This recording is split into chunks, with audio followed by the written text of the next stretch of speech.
Never Stop Reading Bible. Welcome back to the Deep Dive.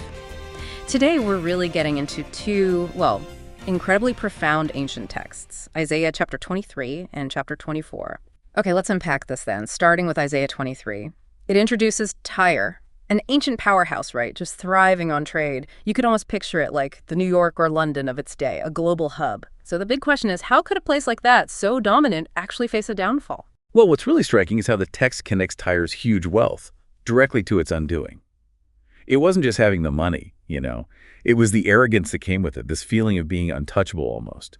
That pride blinded them, it seems, to any higher authority, and ultimately that set the stage for destruction.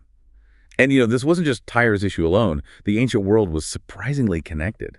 So Tyre's fall, it sent these massive economic shockwaves rippling out, affected nearby places like Sidon, sure, but also folks much further away, Tarshish, Cyprus people who relied on Tyre's trade.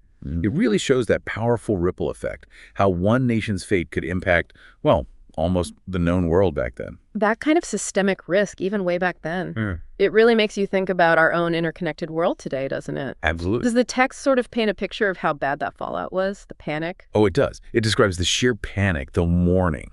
It really highlights how dependent everyone was on Tyre. But then the prophecy takes this unexpected turn. It says that after a time, Tyre would actually recover. Its trade would revive. Okay, a recovery. But is it just back to business as usual? Not exactly. And this is the critical insight, I think. It's more than just economic recovery.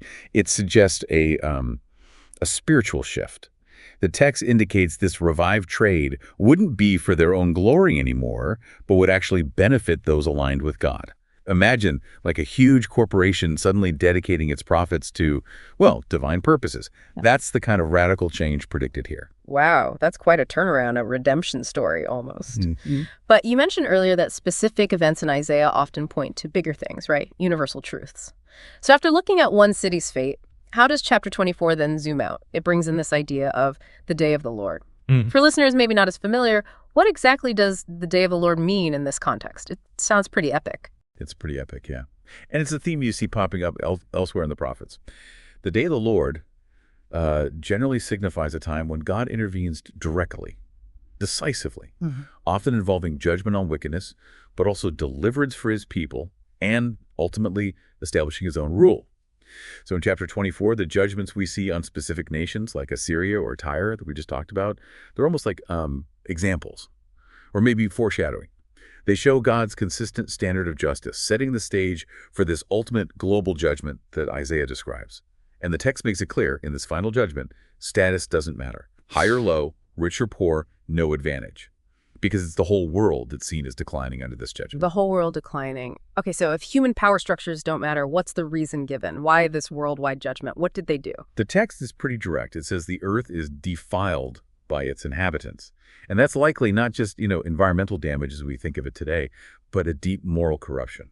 Breaking fundamental laws, perhaps a covenant relationship. It infects everything. So this defilement leads to the judgment. Exactly. Consequently, this defiled land, it says, will be consumed, burned by God's judgment.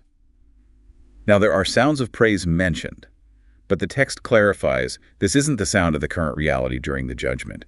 The reality is one of immense suffering. Instead, those praises, they're the voices of the survivors, those who make it through. Suffering. What kind? Does it describe it? It paints a pretty bleak picture. Famine, moral chaos, physical destruction.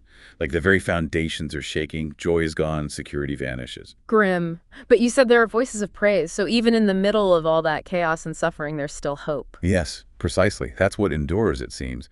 Faith, devotion, they remain.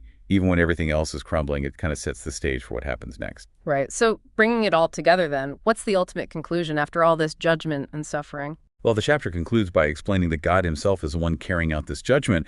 And then following this catastrophic shaking up of everything, God's glorious kingdom will finally be established. It's like Isaiah saying, look, things seem chaotic now, but there's a divine plan unfolding, a much bigger story. It's truly powerful stuff, moving from one city's destiny to the fate of the entire world. And this deep dive was brought to you by the Center Studio.